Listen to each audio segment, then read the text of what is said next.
Back. MNREGA versus G Ramji, ರಾಜ್ಯ ಸರ್ಕಾರ versus governor. Gehlot ಭಾಷಣದ ಯಾವ ಅಂಶಗಳು ಕಟ್? ಪೂರ್ತಿ ಭಾಷಣ ಓದ್ತಾರಾ ಇಲ್ವಾ? ಜಂಟಿ ಅಧಿವೇಶನದಲ್ಲಿ ಜಟಾಪಟಿ ಫೇಕ್ಸ್. ಇದು government versus governor story. G Ramji ಕಾಯ್ದೆ ರದ್ದಾಗಬೇಕು. ರಾಜಕಾರಣ ಮಾಡ್ತಾ ಇದ್ದಾರೆ, ಇದು ತಪ್ಪು.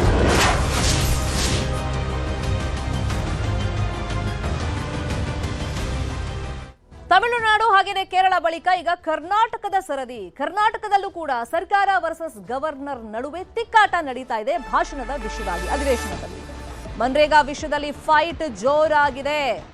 ಸರ್ಕಾರದ ಭಾಷಣವನ್ನ ಯಥಾವತ್ತಾಗಿ ನಾನು ಓದಕ್ ರೆಡಿ ಇಲ್ಲ ಅಂತೇಳಿ ಗವರ್ನರ್ ಹೇಳಿದ್ರು. ಈಗ ಕೂಲ್ ಆಗಿದ್ದಾರೆ ಅಂತ ಹೇಳಲಾಗ್ತಾ ಇದೆ.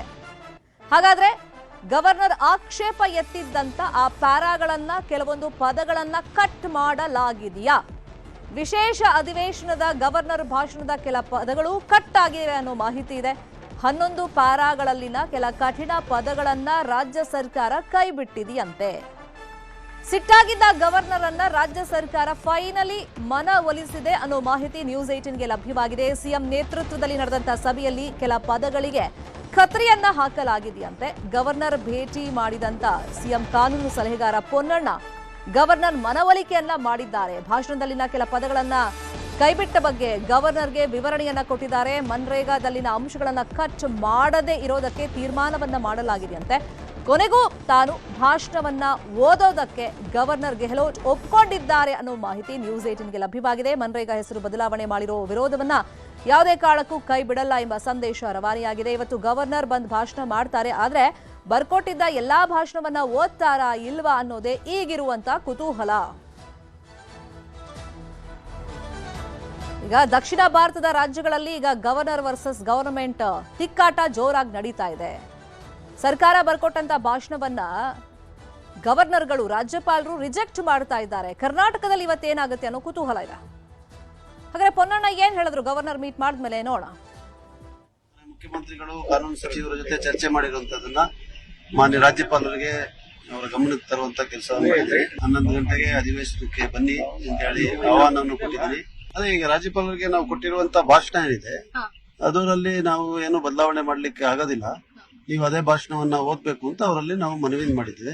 ಸಾಂವಿಧಾನಿಕವಾಗಿ ಏನ್ ಹೇಳ್ತದೆ, ಯಾವ ರೀತಿಯಾದಂತ ಕಾನೂನು ಇದೆ, ಮತ್ತೆ ತೀರ್ಪುಗಳೇನಿದೆ, ಇದೆಲ್ಲವನ್ನು ಕೂಡ ಅವ್ರಿಗೆ ಗಣನೆಗೆ ತಂದಿದ್ದೀವಿ. 11 ಗಂಟೆಯ ಜಂಟಿ ಅಧಿವೇಶನಕ್ಕೆ ಬರ್ತಾರೆ ಅಂತ ಹೇಳುವಂತ ಪೂರ್ಣ ವಿಶ್ವಾಸ ಇದೆ. ಬಂದೇ ಬರ್ತಾರೆ ಅವರು. ಸಂವಿಧಾನ ಕೂಡ ಅದೇ ರೀತಿಯಾಗಿ ಹೇಳ್ತದೆ, ಅದರಿಂದ ಅವ್ರು ಬರ್ತಾರೆ. ಎಲ್ಲ ಬದಲಾವಣೆಯನ್ನ ಅವ್ರು ಕೇಳಿದ್ರು. ಆ ಬದಲಾವಣೆಗಳನ್ನ ಮಾಡ್ಲಿಕ್ಕಾಗೋದಿಲ್ಲ, ಯಾಕೆ ಮಾಡಕ್ಕಾಗೋದಿಲ್ಲ ಅಂತ ಹೇಳೋದನ್ನ ಕೂಡ ಅವ್ರ ಗಮನಕ್ಕೆ ತಂದಿದ್ದೀವಿ. ಮತ್ತೆ ಏನ್ ಹೇಳ್ತದೆ ಸರ್ವೋಚ್ಚ ನ್ಯಾಯಾಲಯ, ಏನ್ ಹೇಳ್ತದೆ ಸಂವಿಧಾನ, ಅದರಿಂದ ತಾವು ಬರಲೇಬೇಕು.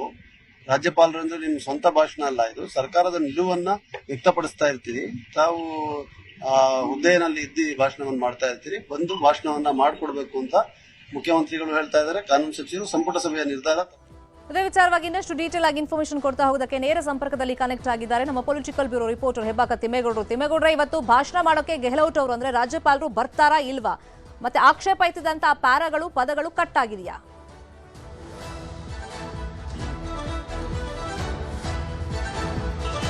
ಆಕ್ಷೇಪ ಎತ್ತದಂತ ಪದಗಳು ಕೂಡ ರಾಜ್ಯ ಸರ್ಕಾರ ಕಟ್ ಮಾಡಿದೆ ಅಂತ ಹೇಳಲಾಗ್ತದೆ. ರಾಜ್ಯಪಾಲರು ಕೂಡ ಇಂದಿನಿಂದ ಆರಂಭವಾಗುವಂತ ರಾಜ್ಯದ ಅಂದ್ರೆ ವಿಧಾನಮಂಡಲ ಮೊದಲ ಅಧಿವೇಶನಕ್ಕೆ ಹಾಜರಾಗಲೇಬೇಕಾದಂತ ಒಂದು ಪರಿಸ್ಥಿತಿ ಇದೆ.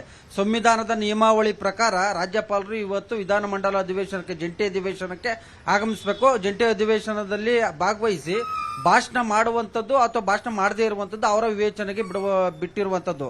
ಯಾಕಂತ ಹೇಳಿದ್ರೆ ಇದುವರೆಗೂ ಕೂಡ ಕರ್ನಾಟಕ ವಿಧಾನಮಂಡಲ ಅಧಿವೇಶನದ ಇತಿಹಾಸದಲ್ಲೇ ರಾಜ್ಯಪಾಲರು ಏನು ಅಧಿವೇಶನಕ್ಕೆ ಗೈರಾಗಿರುವಂಥ ಉದಾಹರಣೆಗಳು ಇಲ್ಲ. ಆದರೆ ರಾಜ್ಯಪಾಲರು ಏನು ಅಧಿವೇಶನಕ್ಕೆ ಹಾಜರಾಗಿ ಭಾಷಣವನ್ನ ಮೊಟಕುಗೊಳಿಸಿರುವಂಥದ್ದು, ಮತ್ತೊಂದು ಕಡೆಗೆ ಭಾಷಣವನ್ನ ಸ್ಕಿಪ್ ಮಾಡಿ ಓದಿರುವಂಥ ಉದಾಹರಣೆಗಳು ಇದಾವೆ.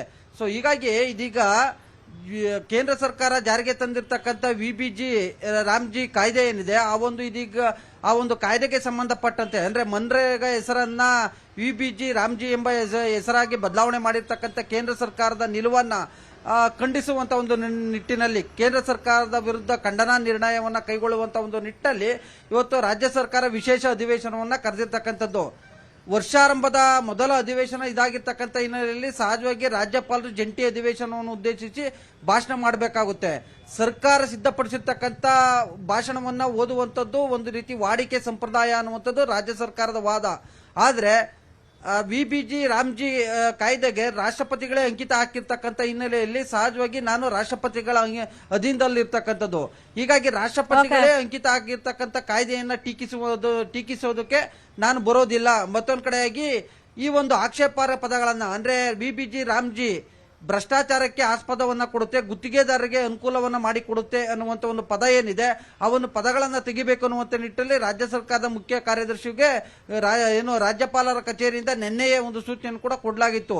ಆದ್ರೆ ರಾಜ್ಯ ಸರ್ಕಾರ ಸಚಿವ ಸಂಪುಟದಲ್ಲಿ ಅನುಮೋದನೆಗೊಂಡಿರ್ತಕ್ಕಂಥ ಒಂದು ಭಾಷಣವನ್ನ ರಾಜ್ಯಪಾಲರು ಓದಬೇಕು, ನಾವು ಪದಗಳನ್ನ ತೆಗೆಯೋದಿಲ್ಲ, ಬೇಕಾದ್ರೆ ಅದಕ್ಕೆ ಪೂರಕವಾದಂತ ಒಂದು ಪದ ಬಳಕೆಯನ್ನ ನಾವು ಸೇರಿಸ್ತೀವಿ, ಆದ್ರೆ ಆ ಪದಗಳನ್ನೇ ಕಡ್ಡಾಯವಾಗಿ 11ನೇ ಪ್ಯಾರವನ್ನ ತೆಗೆಯೋದಕ್ಕೆ ಬರೋದಿಲ್ಲ ಅನ್ನುವಂತ ಒಂದು ಸರ್ಕಾರ ವಾದ ಮಾಡ್ತಾ ಇರ್ತಕ್ಕಂಥದ್ದು. ಸೊ ಹೀಗಾಗಿ ರಾಜಭವನ ವರ್ಸಸ್ ರಾಜ್ಯ ಸರ್ಕಾರದ ನಡುವೆ ಇದೊಂದು ರೀತಿ ಸಂಘರ್ಷಕ್ಕೆ ಎಡೆ ಮಾಡಿಕೊಡುತ್ತಾ. ಮತ್ತೊಂದು ಕಡೆಗೆ ರಾಜ್ಯಪಾಲರು ಇವತ್ತು ಅಧಿವೇಶನಕ್ಕೆ ಬರ್ತಾರಾ ಅನ್ನುವಂತ ಒಂದು ಕುತೂಹಲವು ಕೂಡ ಮನೆ ಮಾಡಿರ್ತಕ್ಕಂಥದ್ದು. ಒಂದ್ ವೇಳೆ ಬಂದರೂ ಕೂಡ ಭಾಷಣವನ್ನ ಮಾಡ್ತಾರಾ ಅಥವಾ ಮೊಟಕುಗೊಳಿಸಿ ಹಾಗೆ ವಾಪಸ್ ಆಗ್ತಾರ ಅನ್ನುವಂತ ಒಂದು ಕುತೂಹಲ ಮನೆ ಮಾಡಿರುವಂತದ್ದು.